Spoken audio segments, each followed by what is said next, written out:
this is kind of a similar idea to what we've, it's related to what we've talked about before. Yep.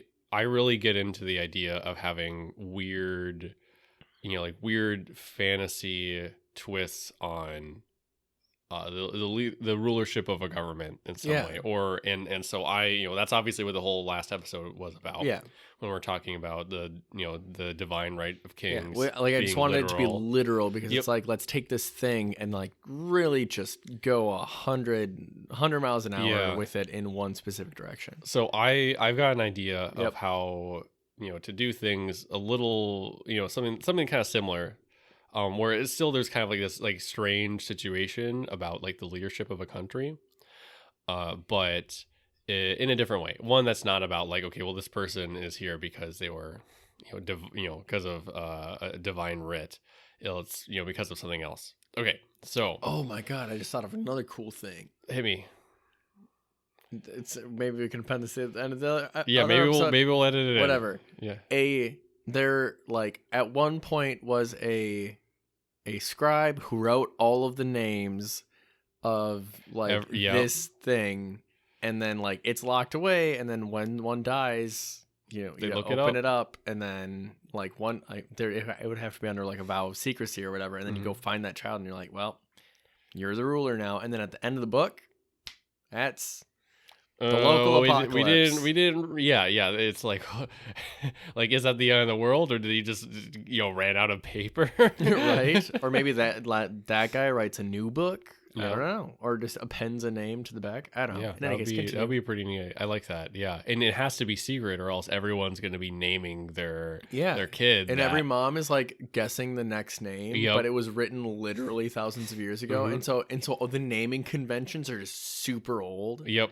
Even though, but like, there's like, you could really do some fun stuff with that one. All right, continue. Sorry. Okay. No, I like that idea. Okay, so this is mine. First off, in my setting, life extension, like technology and magic, is something that is available to the wealthy. Yep. There actually aren't that many people that are very old, because usually people that are wealthy enough to afford those that kind of magic, that kind of afford to stay young, that can afford to stay young, usually have a high mortality rate because they're being murdered by their cousins, or like that kind of thing. Yeah. So backstabbing rich people stuff. Yep, exactly. But there are exceptions that like they're often like advisors or people like just far enough removed that they're very important, but they're not like the symbol of sovereignty within a country. Okay. So they're not considered like a threat. And those people, there's some of them that are like, 200, 300 years old. How much of it is like they stay young and how much of it is they're just left alive depends on what kind of magic you're doing, because like the people that are performing this magic is like a branch of a cult of like fertility, and of like a cult that deals with like the deals with the flesh, like deals with the body, and so like they literally can just like put their hands on your face and then like shape your face until you're pretty, right? Like they can do stuff like that. If you've seen the Witcher series, they kind of do a thing like that.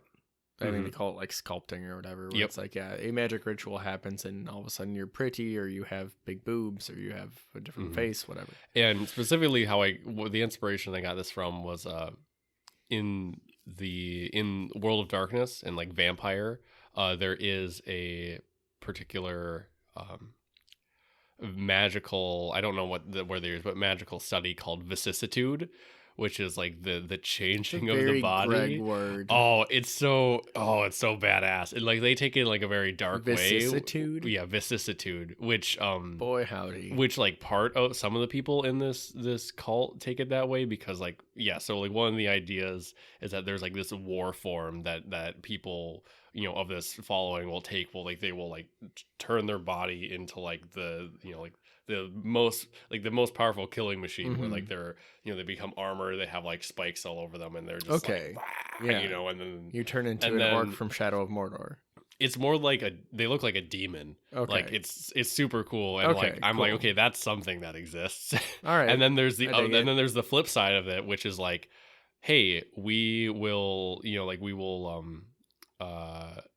you can't have a child, like we can help you have a child. Like, oh, what you're, like you need your body mended, like we can like put you back together. Like we have the magic to mend the body and like the esoteric knowledge of chirurgery, which is just an old word for surgery, to like put you back, to also put you back together.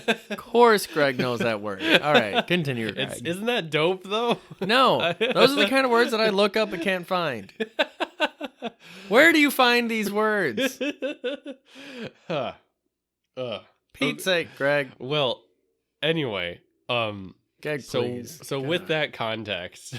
All right. With that context. With that context, the ruler of this particular nation, she's lived for probably like, a good deal of time, like a couple generations. So she's probably anywhere from 80 to like 140. Everywhere from 80. But she's been kept youthful and young. Yeah. She has a lot of life ahead of her, right? But then some terrible fate befalls her in some way. Oof. Either it's a critical injury or a disease. Like originally I was thinking it was going to be some disease. Okay, and makes sense. The some CWD, chronic wasting disease. Yeah, and it would be like a kind of like a terminal illness, and then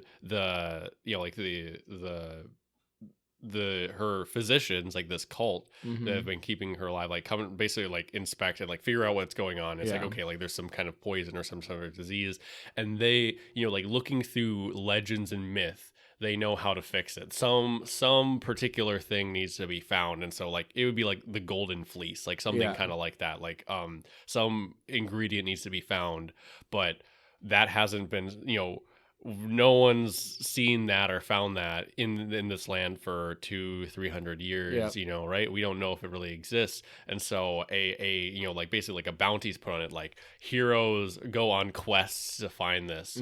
And after like a decade of this, and the queen is just slowly dying, it's not working. The physicians are slowing the death. The physicians are like, okay, like soon you're gonna like you've been genuinely a fantastic leader of this place. Like our country's prosperous because of your wise leadership, and like soon you're not gonna be able to do it anymore. Like soon you're not gonna have the mental capacity. You're gonna be too ill, and that's terrible. And like we're just like, how we need to keep you alive. We need to save you because you've kind of been instrumental to this place like existing. And so what they do, like they, with great remorse, they put their queen in a state of suspended animation, or like basically it's like either they like freeze her in time or they like put her in a coma. That like interesting. And this was 150 years ago now, by the time that the players have shown up. And so there's been 150 years of questing and of people trying to find this. And like, meanwhile, the nation is falling apart. Yeah. And things have changed. And so then that's something that like the players would know about. That would be literally something like, hey, if you find this thing, like then. And of course the players are the ones to find it, because possibly if they look, it's something where like, if they're going to do some legit ass dungeon delving, oh yeah, it's going to be at the bottom of that mega dungeon, like that kind of thing. And then just because this is how I am, I really like the idea of there being a twist where like they do find it, and or it is found by someone. Maybe it's another rival party or something like that, or maybe this is just politics happening in the background. It is found, and then it's brought to like the physicians. And or it is found, that it's brought to like the circle that would be involved in performing this, the healing. And then there's kind of like this moment of like, okay, so we've had a regent for 200 years. We haven't had we haven't had a queen. We've had we've had a regent, and like, are we willing to change the status quo now? Like, are we willing to bring her back and theoretically bring prosperity, right? But what if? But what if? Yeah. And also, like the regent right now, they're not going to be the most important person in the country anymore. Yeah, they're not going to like that very much. Right? And so I think that's a really cool question to have. And I'm not exactly, so that's something that I was just thinking about. And the reason it hasn't been found is because the regent is sabotaging all the quests. Maybe. Yeah, quite possibly. I think that's super cool. Yeah. Or at least, that's what the people could be thinking. Yep. Yeah. Or, so I think that would be... for 200 years, like, the collective memory of the civilization, assuming that, normal human lifespan would be, well out of there. And so, all the people who are currently alive at the time that is found, they're probably like, oh, whatever, region's fine. Yep. Because all the people who remember how great it was died. Yeah. So I really like the idea. And then later I was like, oh, wait, this is... this is just the God Emperor of mankind in 40K. Really? Yeah, I realize that, with the exception that it's expected that like the situation could change. While in 40K, it's basically like, there's going to be the emperor on the throne for the rest of time.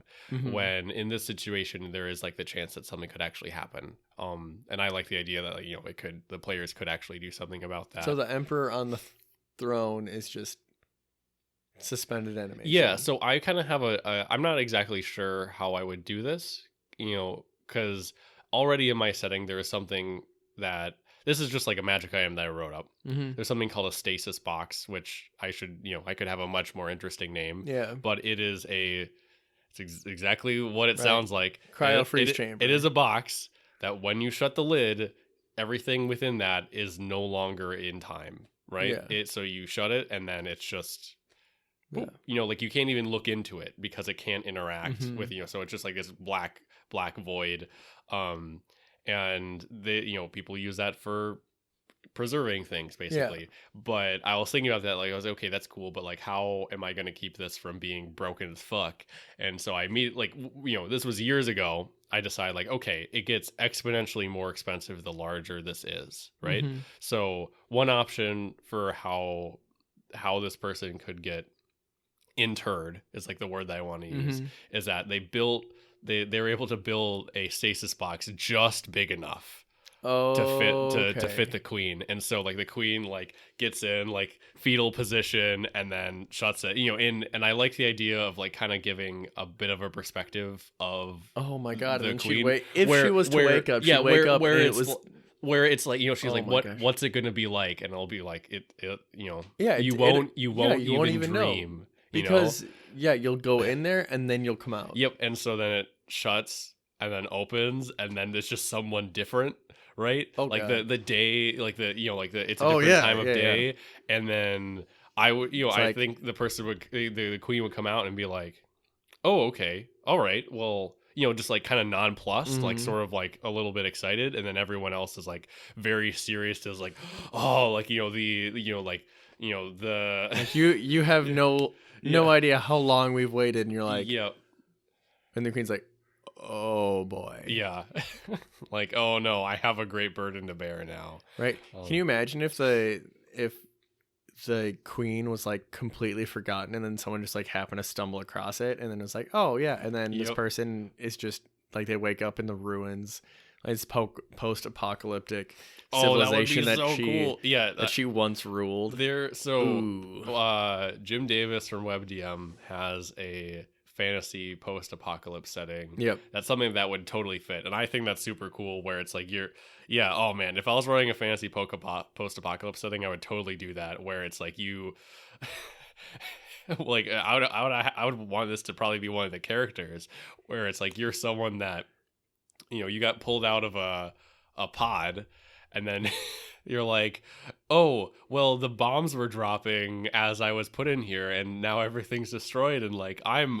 a princess, right? Like this is I'm my king country of the and my land, right? And then you like take them out of the dungeon, and it's like just like the barren wasteland, like the massive craters, God. And it's like, this is your country now, like this is what happened, like and it's be like, what year is it? Like I went in 1249, the year of our Lord, and it's like, what even is that? Like it is, it is 200, like, like it is, I don't even have a time. Like, what is that? Yeah. Like it's, like, you're describing time in terms of years? What does that mean?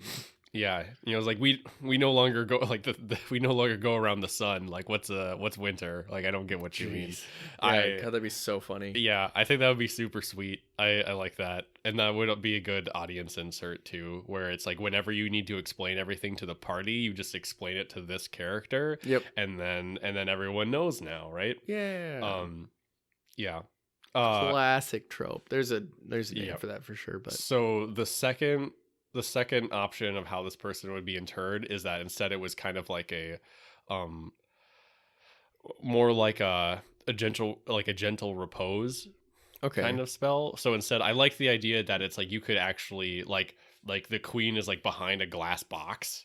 Is like it's like a sleeping beauty. like you can see her, right? And then there are attendants that like trim her nails and cut her hair and make sure that she's still pretty. Like I think that'd be so cool. That would be really cool. Yeah. I always go to like what happens if she's forgotten. Well, A, she probably dies, but B, she gets real ugly. Yeah.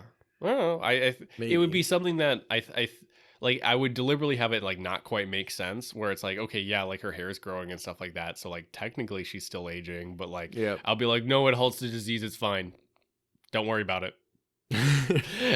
Right. I don't need to explain this because I think it's cool. I don't need to explain this. Yeah, that would kind of be my attitude. So like maybe you have to like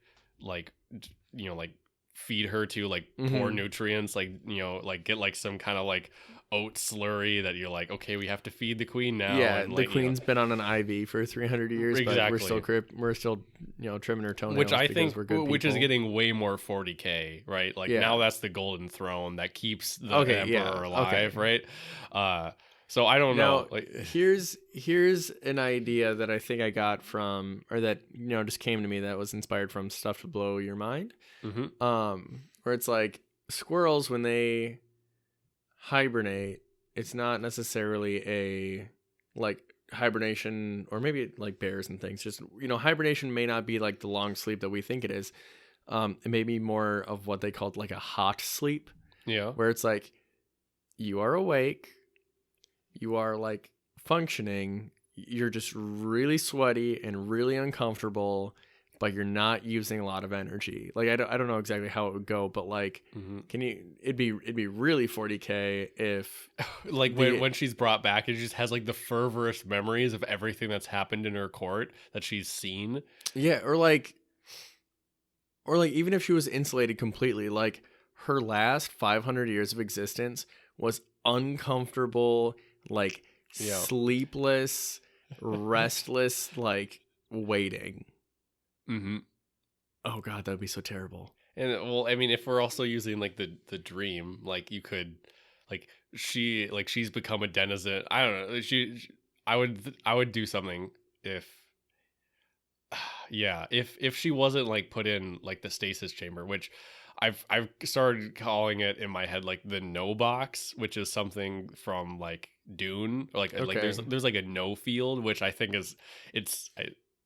I like the name of it. I think it's kind of silly. Like it only fits in like science fiction, like it doesn't really fit in fantasy.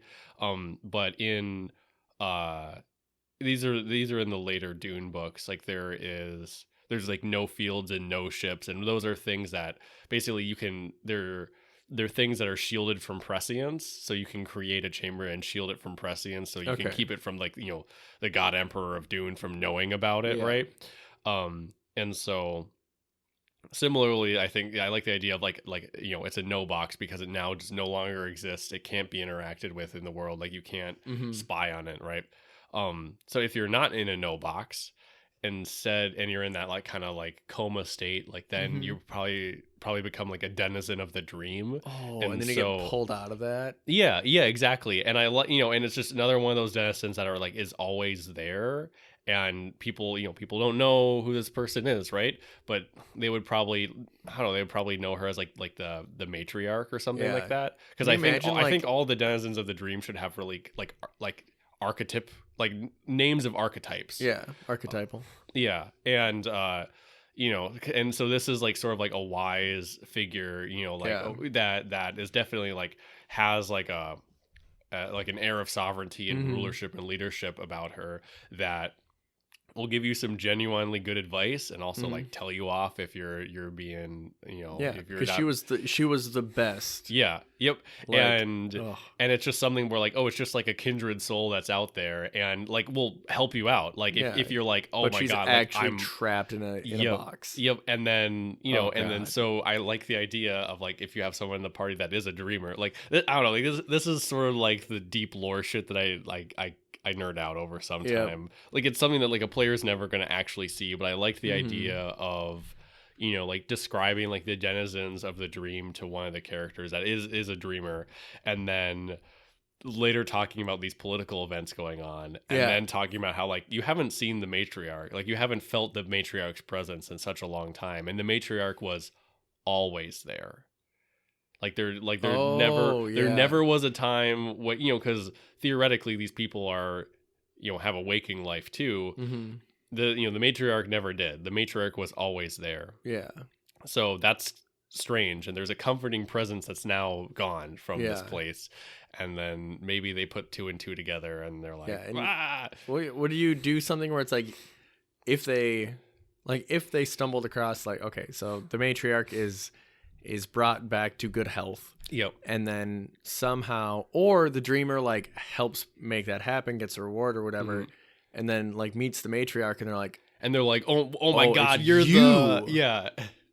I think that'd be really cool. Yeah. And then there's sort of like a moment of like, dude, now we have a reason. That's something that like now we have a reason to have the characters be special, and to, you know, that's something that I think is really important, because I always find it sort of hard to justify some like coincidences, right? And that's one of those things that would be a really good way to be like, oh no, like the queen knows you because you spent time with her, like, you know, she was like you were one of the people that like socialized with her, right? Because, you know, because you don't just, you know, dream when you sleep. She see, you know, knows of plenty of people who do that, but not everyone sits and you know, gets past the keeper at the dweller on the threshold. The dweller on the threshold. Not everyone gets past the dweller on the threshold, but you did, and you were able, and she, you know, was your company when you were in the dream. Man, that's a cool way to tie it back too, to some of the earlier stuff that we made. Okay, real quick, extra thing.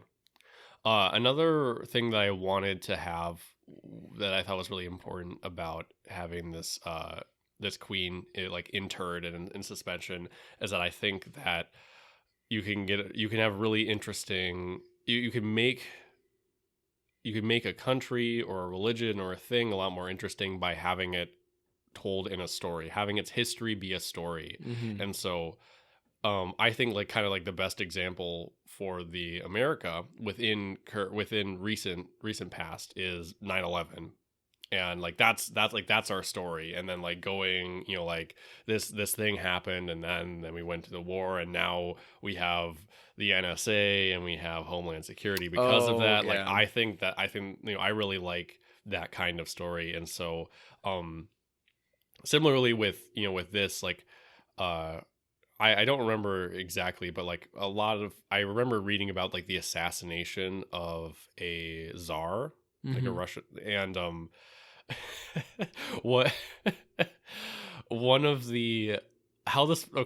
this is getting off topic, but how the czar actually died was that it was a bombing. Okay. And so like people like literally like throwing bombs at his armored carriage. Oh my God. Yeah. And like with kind of with the expectation that they're probably going to be hit too, you know, like so and so bomb went off like in this parade or whatever, and, you know, like killed all these people around and stuff like that. And then the czar comes out of the carriage and is like, "Oh my God, like this is so terrible." You know, thank God that I was protected. Yeah. And then second dude with another bomb is like, "You're about to meet him," and then kills him. Oh right? My God. And Anyway, I really like that story. I really like the idea of there being like this tragedy that happened to the country, and then that defines them now after that. And so like the loss of this leader, I think, is a really interesting story and a really interesting tragedy to have. So it's probably like it definitely has to be something that was malicious. Like there has to be an enemy or someone that made this happen. Yeah. Whether or not it's true, but there has to be the story of like these people. There needs to be this. someone to get mad at. Yep, exactly. Okay. And then there's the hope of being able to bring her back. Right. Yeah, I think that's super cool. I like it. So I think that's all I got for that. Cool. I think it's another good minisode. All right. Again, thank you so much for listening.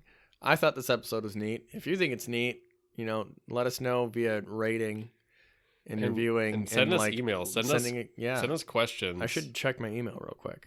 Because whenever we get emails, we genuinely get really excited. Yeah, and unfortunately, not every time does my phone update me that I have a new email. But unless one of you guys is named Libsyn Billing, I got nothing. Yep.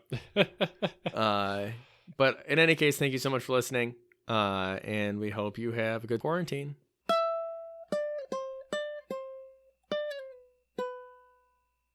Okay. In any case, so minisode.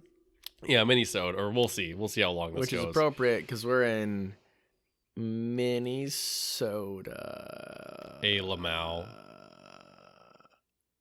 You're welcome.